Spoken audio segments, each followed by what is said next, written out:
क्रिश 4 का इंतजार ना सालों से हो रहा है और अब आखिरकार हमारे पास एक बहुत बड़ा अपडेट आया है। लेकिन कहानी में एक पेंच है।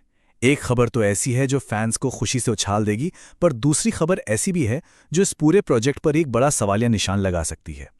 तो चलिए देखते हैं कि माजरा क्या है। तो सवाल ये है कि शुरुआत अच्छी खबर से करें या बुरी खबर से। चलिए पहले अच्छी खबर ही सुनते हैं, है ना? ताकि ये तो पता चले कि इस फिल्म को लेकर आखिर इतनी एक्साइटमेंट है क्यों।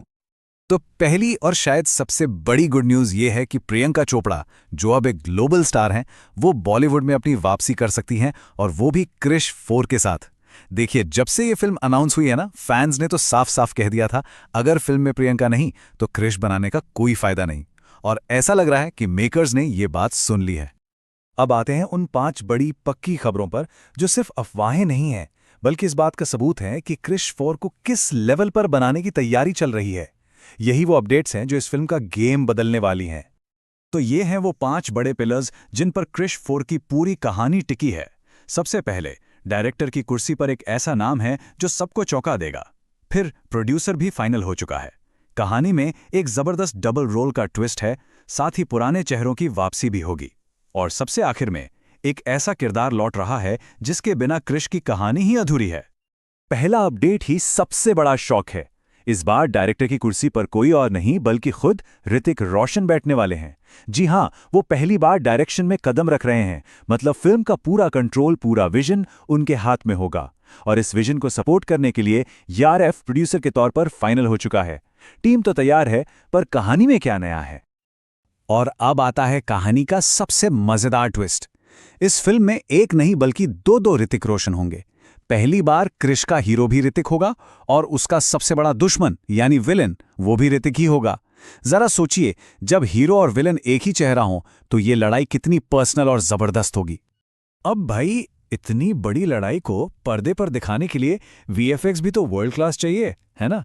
तो इसके लिए DNEG का नाम फाइनल माना जा रहा है। जी हां, वही स्टूडियो जिसे 8 ऑस्कर अवार्ड्स मिल चुके हैं और जिसने ब्रह्मास्त्र और ड्यून जैसी फिल्मों पर काम किया है। चौथी अपडेट तो फिल्म को और भी बड़ा बना देती है। इसमें सिर्फ प्रियंका और ऋतिक नहीं होंगे, बल्कि पुराने किरदारों के कैमियो भी होंगे। हो सकता है विवेक ओबेरॉय नेगेटिव शेड में वापस दिखें, रजत बेदी एक बार फिर बास्केटबॉल खेलते नजर आएं, और शायद प्रीति जिंटा को भी हम बड़ी स्क्रीन पर वापस देखें। और तो और, फिल्म को पैन इंडिया लेवल पर ले जाने के लिए यश जैसे साउथ के बड़े स्टार्स के भी छोटे छोटे रोल्स हो सकते हैं। लेकिन ये सब खबरें एक तरफ और जो अगली खबर है वो एक तरफ। ये फिल्म की सबसे बड़ी और सबसे पक्की खबर है। असल में यही वो वजह है जिससे क्रिश 4 की कहानी को हरी झंडी मिली है। जी हां, जादू वापस आ रहा है, और ये कोई अफवाह नहीं, 101% कंफर्म खबर है। बल्कि क्रिश 4 का पूरा आइडिया ही जादू की वजह से आया है। इस बार कहानी सिर्फ धरती तक सीमित नहीं रहेगी। हो सकता है क्रिश दूसरे ग्रहों पर जाकर भी लड़े। जहां कोई मिल गया में जादू ने रोहित को हीरो बनाया था, वहीं क्रिश 4 में खेल पलट सकता है, और शायद क्रिश को जादू की मदद करने दूसरी दुनिया में जाना पड़े।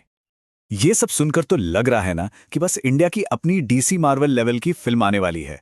लेकिन कहानी में एक बहुत बड़ा लेकिन है। एक ऐसी प्रॉब्लम जिस पूरे शानदार सपने पर पानी फेर सकती है। तो अब बात करते हैं उस खबर की जो शायद फैंस का दिल तोड़ दे। एक ऐसी रुकावट जो इतनी बड़ी है कि क्रिश 4 पर हमेशा के लिए ताला भी लग सकता है। और ये प्रॉब्लम है पैसा। सीधा सीधा कहूं तो 150 करोड़ रुपए का एक बहुत बड़ा पेंच फंसा हुआ है, और यही वो रकम है जो क्रिश 4 को आज तक हमसे दूर रखे हुए है। अब हो ये रहा है कि ऋतिक रोशन, जो डायरेक्टर भी हैं, उनका मानना है कि इस विजन को पूरा करने के लिए कम से कम 500 करोड़ रुपए लगेंगे। इसमें एक्टर्स की फीस, VFX, मार्केटिंग सब कुछ शामिल है। लेकिन प्रोड्यूसर YRF सिर्फ 350 करोड़ रुपए तक ही जाने को तैयार है। और ये जो बीच का 150 करोड़ का गैप है ना, बस यही वो दीवार है जिसने इस फिल्म को आज तक शुरू नहीं होने दिया। तो सवाल यह है कि YRF इतना बड़ा बजट देने से हिचकिचा क्यों रहा है? खबरों की माने तो उनकी स्पाई यूनिवर्स की कुछ पिछली फिल्मों ने उतना अच्छा बिजनेस नहीं किया जितनी उम्मीद थी।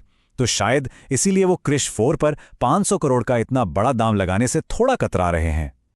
तो अब आगे क्या? यहां से 2 ही रास्ते नजर आते हैं। पहला तो ये कि ऋतिक रोशन खुद को प्रोड्यूसर बनकर बचे हुए 150 करोड़ लगा दें, और दूसरा रास्ता है इंतजार। तब तक का इंतजार जब तक YRF की कोई अगली फिल्म सुपरहिट नहीं हो जाती, ताकि वो इतना बड़ा खतरा उठाने को तैयार हो जाएं। एक तरफ इतना जबरदस्त आइडिया है, जादू की वापसी है, ऋतिक का डबल रोल है, और दूसरी तरफ ये 150 करोड़ का सवाल खड़ा है। तो सवाल ये उठता है कि क्या ये बजट की प्रॉब्लम क्रिश 4 को हमेशा के लिए डिब्बे में बंद कर देगी? अब डायरेक्टर ऋतिक रोशन का दिमाग क्या फैसला करेगा, ये तो सिर्फ वक्त ही बताएगा।